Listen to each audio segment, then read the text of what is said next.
மயிலாடுதுறை அருகே பெண்ணிடம் சங்கிலி பறிப்பில் ஈடுபட்ட 2 இளைஞர்களை கைது செய்த தனிப்படை போலீசார் அவர்களிடமிருந்து 10.5 சவரன் நகையை மீட்டனர். மயிலாடுதுறை மாவட்டம் குத்தாலம் ராஜகோபாலபுரத்தைச் சேர்ந்தவர் பாபு மனைவி வினோதினி.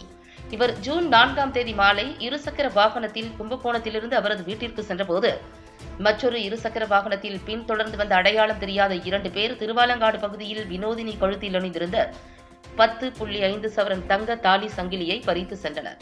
இச்சம்பவம் குறித்து வினோதினி அளித்த புகாரின் பேரில் குத்தாலம் போலீசார் விசாரணை மேற்கொண்டனர். தனிப்படை உதவி ஆய்வாளர் இளையராஜா, ஆத்மநாபன் மற்றும் அணியினர் புலன் விசாரணைக்கு உதவியாக செயல்பட்டனர்.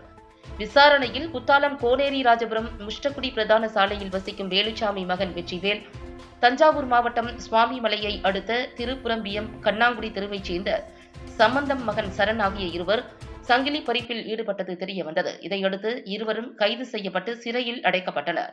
மேலும் அவர்களிடமிருந்து 10.5 சவரன் தங்க சங்கிலி மற்றும் குற்ற சம்பவத்திற்கு பயன்படுத்திய இருசக்கர வாகனம் ஆகியவை பறிமுதல் செய்யப்பட்டன.